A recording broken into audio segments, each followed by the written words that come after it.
रावण की आपको 10 विशेषताएं बताते हैं। कितनी? 10। सुनिए। विशेषता नंबर 1, रावण परम शिव भक्त था। शंकर जी का भक्त और तो आपने बहुत देखे होंगे, रावण जैसा नहीं। आपने बिल्वपत्र चढ़ाते हुए बहुत भक्त देखे होंगे, अक्षत चढ़ाते हुए बहुत भक्त देखे होंगे, दुग्धाभिषेक, रुद्राभिषेक, जलाभिषेक, घृताभिषेक, इक्षुदशाभिषेक आदि आदि आदि आदि करते हुए बहुत शिव भक्त देखे होंगे। पर हमारा रावण अपने सिर से अभिषेक करता था मेरे महादेव का, सिर काट करके चढ़ा देता था। रावण की पहली विशेषता है परम शिव भक्त। रावण की दूसरी विशेषता, विद्वान, बहुत विद्वान था। 6 शास्त्र 4 वेद का ज्ञाता। कोई हमसे पूछ रहा था कि रावण के 10 सिर थे क्या? हमने कहा कभी देखा तो नहीं है, मिलेगा तो बताएं। लेकिन एक जगह किसी शास्त्र ने तर्क किया है कि रावण के 10 सिर, 6 शास्त्र 4 वेद का ज्ञान ही 10 सिर है। हाँ, लेकिन कई जगह दशग्रीव कहा गया, तो दशग्रीव का मतलब होता है 10 गर्दन, और नहीं होगी खबर नहीं, अपन को कौन सा शादी का संबंध लेके जाना है, रहने दो। रावण की दूसरी विशेषता थी कि वो विद्वान था। रावण की तीसरी विशेषता, रावण बलवान योद्धा भी था। चलत दशानन डोलत अबनी, जब रावण चलता था भैया पृथ्वी डोलती थी, पृथ्वी कांप जाती थी, देवता अपनो अपनो स्थान छोड़कर भाग जाते कि भाई साहब आ गए। रावण इतना बलवान था। रावण की चौथी विशेषता बहुत प्यारी थी, वो थी विशाल परिवार और सब एकत्र। हाँ, 1 लख पूत 1.25 लख नाती, दिया धरहिना रावण बाती। रावण के 1 लाख पुत्र थे, 1.25 लख नाती थे, लेकिन सब इकट्ठे रहते। आज के जमाने में 2 लड़का बारे हो जाएं तो एक पूरब में रात, एक पश्चिम में रात। पूछो लड़का कहाँ है? बोले एक भोपाल में, एक इंदौर में। मताई बाप अकेले दर्शन के डरे। बोलो सीताराम। तो ये बड़ी विशेषता थी कि पूरे परिवार को वो एकत्रित रखता था। एकत्रित परिवार बड़ा होना बड़ी बात नहीं है, 8-10 ब्याह कर लो, खूब लंबी क्रिकेट टीम बन जाए, लेकिन एकत्रित रखना बड़ा कठिन है। रावण के पास वो खूबी थी, रावण सबको इकट्ठा रखता था।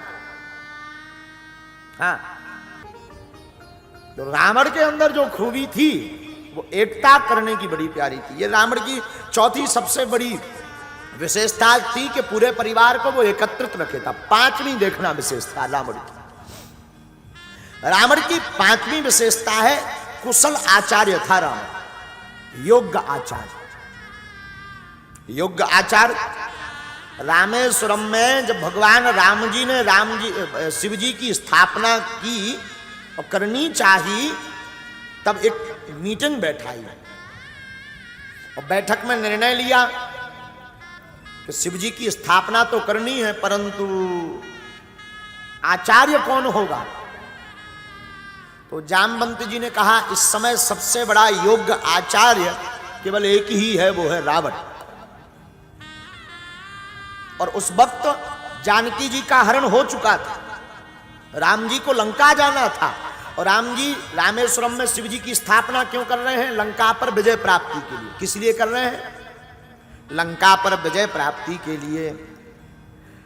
अब रावण ही केवल आचार्य है। अब बताओ, कोई तुम्हारे लिए पूजा करवा रहा हो, तुम पूजा करने चले जाओगे? तुम्हारे मारने के लिए कोई पूजा करवाए और तुम उसमें पुरोहित बन जाओ? ऐसा हो सकता है क्या? स्वप्न में नहीं। लेकिन राम जी ने कहा कोई बात नहीं, जाना तो चाहिए। जामवंत जी को भेजा, जाओ जाकर के निवेदन करो आचार्य से, अगर आ जाए तो बहुत अच्छा है। जामवंत जी रावण के दरबार में गए, हमने एक जगह पढ़ा। तो जामवंत जी ने कहा, हे आचार्य रावण, हम जो अयोध्या के राजा महाराज दशरथ हैं, उनके पुत्र जो श्री राम हैं, उनके मंत्री हैं।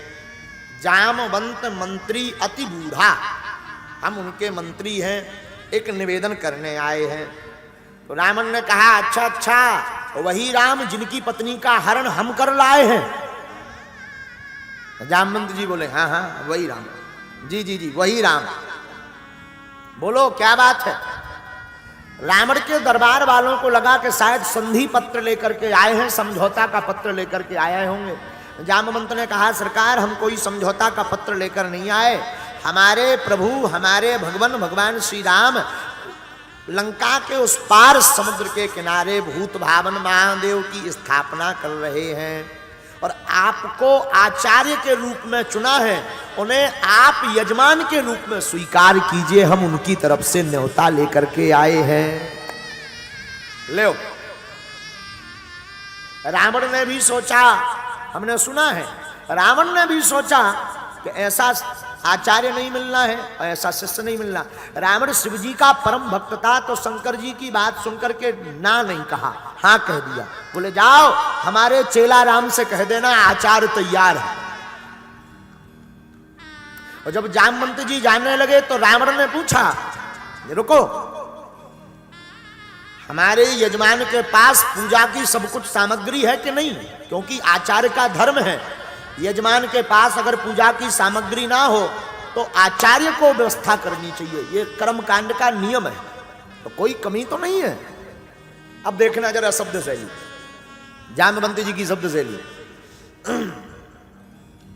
जामवंत जी कहते हैं सरकार, हे राजा रावण, हे आचार्य रावण, हमारे भगवान राम के पास भगवान भूत भावन की स्थापना की संपूर्ण सामग्री है, लेकिन उनकी नारी पत्नी का कोई लंका का राजा रावण है वो हरण करके ले गया। शब्द शैली देखना, अभी तक आचार्य नहीं थे रावण, इसलिए उसी पर निशाना किया, पर अब आचार्य बन गए हैं तो रावण लंका का राजा अलग हो गया, आचार्य रावण अलग हो गया। कोई लंका का राजा है जिसका नाम रावण है, वो हमारे नाथ हमारे भगवान राम की पत्नी का हरण करके ले गया। पता है रावण ने क्या जवाब दिया? बोले आप जाकर के हमारे चेला से कह देना चिंता ना करें, हम व्यवस्था करके आएंगे। ये जवाब था रावण का। इतना विनम्र था रावण, इतना कुशल आचार्य था रावण। और हमने सुना, ये कथा सुनकर के शायद तुम्हारे रोंगटे खड़े हो जाएं, गौर से सुनना। हमने पहले दिन ही इंदौर में कहा था कथा ऐसी होगी हनुमान जी की प्रेरणा से, आप भी कहोगे कि क्या बात है। रावण, हमने सुना है कि रावण जब आचार्यत्व रूप स्वीकार करता है, मुहूर्त निकालता है, तो जानकी के पास जाता है। जानकी से कहता है सीता, तुम्हारे पति राम उस समुद्र के उस पार लंका का जो राजा रावण है उसके ऊपर विजय प्राप्ति के लिए शंकर जी की स्थापना करना चाहते हैं। मैं आचार्य बना हूं, उनकी पत्नी नहीं है। एक काम करो, तुम कुछ क्षण के लिए मेरे साथ चलो, वहां पूजन करवा करके वापस आ जाना, फिर मैं राजा रावण को सौंप दूंगा। और हमने सुना रावण अपने पुष्पक विमान पर बैठा करके जानकी जी को उस पार लेकर गया तो भगवान राम ने रावण की अगवानी की, क्योंकि आचार्य थे। तो राम जी ने प्रणाम किया रावण को और प्रणाम करके कहा आइए भगवान आचार्य पधारिए, श्रेष्ठ पधारिए। और जैसे ही रावण आया तो रावण ने कहा अर्धांगिनी की व्यवस्था हुई, राजा रावण ने दी। राम जी बोले नहीं, यहां तो अकेले ही राम है। रावण आचार्य रावण कहता है कोई दिक्कत नहीं, वहां पुष्पक विमान पर हम कुछ देर के लिए उधार लेकर आए हैं, जानकी जी को लेवा करके आ जाओ। और राम जी जानकी जी को लेकर के आते हैं और वहां पर रामेश्वरम में स्थापना होती है। और रावण ऐसी स्थापना करते हैं, और जब नामकरण की बारी आती है तो रावण नाम रखता है रामेश्वरम, रामस्व ईश्वर सा रामेश्वरम। राम जी के जो ईश्वर हैं वही रामेश्वर है। तब तक शंकर जी प्रकट हो गए, ए रावण रुको, तुम हमारे चेला हो, आचार्य के पहले। रामस्व ईश्वर सा रामेश्वर नहीं, राम ही जिनके ईश्वर हैं वो रामेश्वर। और इस बात की पुष्टि रामायण में भी, लिंग थाप विधिपति कर पूजा, शिव समान प्रिय मोहिना दूजा। और रावण जानकी जी को वापस भी ले गया। इस कथा से यह आशय निकला कि रावण कुशल आचार्य था, योग्य आचार्य। ये 5वां लक्षण है रावण का। 6वां सुनिए, आज ये बहुत अद्भुत बात होगी कि रावण भी ऐसा था। छठवां लक्षण, रावण, पधारिए पधारिए, विराजे विराजे। छठवां, रावण शास्त्रों का रचयिता भी था, ज्ञाता तो था। शिवतांडव आदि शास्त्रों की रचना रावण ने अपने हाथ से की। शिवतांडव तो सुना होगा ना सबने। आओ पधारो ऊपर, पधारो पधारो, आने दो ऊपर पधारो। जटाटवी गलज्जल प्रवाह पावतस्थले गलेवलंब लंबितांबुजंग तुंग मालिका। ये रावण की कृति है, रावण की छठवीं कृति है। रावण की छठवीं विशेषता है शास्त्रों की रचना करना। जटाटवी गलज्जल प्रवाह पावतस्थले गलेवलंबितांबुजंग तुंग मालिका। गलेवलंबितांबुजंग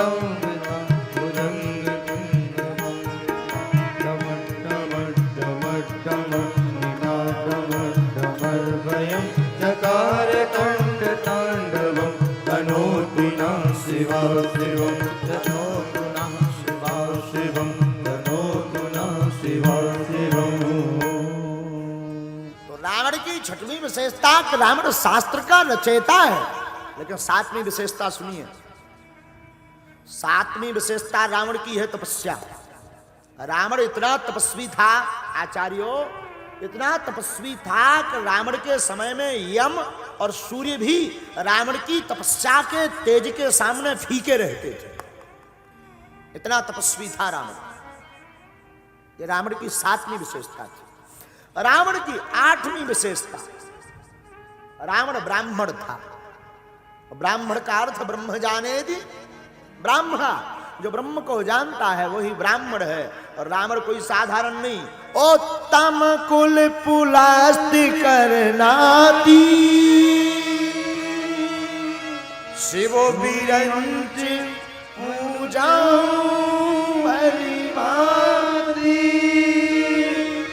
रावण उत्तम कुल से था, पुलस्त ऋषि का नाती था रावण। रावण के पिता का नाम था विश्वश्रवा, मां का नाम कैकसी। रावण उत्तम कुल में जन्म लिया। और एक जगह तो हमने पढ़ा रावण के बारे में कि रावण त्रिकाल संध्या भी करता था। त्रिकाल संध्या, क्योंकि भूत भविष्य वर्तमान, जब तक आप भूत भविष्य वर्तमान त्रिकालज्ञ बनना चाहते हो, भूत भविष्य वर्तमान जानना चाहते हो, तो जब तक आप तीनों कालों की संध्या, प्रातः मध्य सायं की संध्या नहीं करोगे, तब तक आप त्रिकालज्ञ नहीं बन पाओगे। और रावण अगर त्रिकालज्ञ है तो त्रिकाल संध्या के कारण ही त्रिकालज्ञ। ऐसा ब्राह्मण था रावण। ये आप आज की कथा आप कोई जातिवाद पर नहीं ले जाना। अगर हम जातीयवादी होते तो राम की पूजा ना करते। भगवान राम क्षत्रिय है, हम रावण की पूजा करते। लेकिन आराध्य तो हमारे राम ही है। विशेषता जरूर रामायण में रावण में है, पर आराध्य राम है। तो रावण की आठवीं विशेषता कि उसका कुल उत्तम था। नौवीं विशेषता सुनिए, रावण की सबसे बड़ी विशेषता नौवीं थी अमरत्व। उसने ब्रह्मा से वरदान प्राप्त करके अमरत्व प्राप्त किया था। और अमरत्व को पाकर रावण ने जो अमर रस है उसे अपनी नाभि में छिपा रखा था। हाँ, नाभि में अमरत्व को। किसी ने हमसे पूछा महाराज कि रावण ने अमृत पिया है क्या? हमारी दृष्टि कहती है कि रावण ने अमृत नहीं पिया। योग बल पर रावण इतना परिपक्व हो गया था कि अपने प्राण को नाभि में उसने छिपा लिया था। और ये राज सिर्फ विभीषण जानता था, कोई और नहीं जानता। यही अमरत्व है। ये रावण की नौवीं विशेषता। 10वीं विशेषता और अंतिम विशेषता सुनिए रावण की। रावण राम भक्त भी था। शिव भक्त तो था, लेकिन राम भक्त था। क्योंकि शिव की भक्ति की कृपा, शिव की कृपा तभी शिव भक्त पर मिल सकती है, तभी शिव भक्त पा सकता है जब वो राम जी की पूजा करेगा। शिवद्रोही मम दास कहावा, रामायण कहती है शंकर शिवस्व हृदयम राम रामस्व हृदयम शिवा। राम जी का जो हृदय है उसमें शिव जी विराजमान है, और शिव जी का जो हृदय है उसमें राम जी विराजमान है। तो शंकर जी की तभी कृपा रावण पर हुई जब रावण ने राम जी की अर्चना वंदना की, तब शंकर जी प्रसन्न भये, तब दर्शन दिए। ये रावण की 10वीं विशेषता। रावण शिव भक्त भी था। रावण इन 10 विशेषताओं को पाने के बाद भी जीवित नहीं रह सका। बोले क्यों? बोले अभिमान, अहमता एक ऐसा विष है, अहमता एक ऐसा जहर है, अहमता एक ऐसा कीड़ा है, अहमता एक ऐसा रोग है जो ला इलाज है। अहमता का तो सिर्फ इलाज यह है पतन।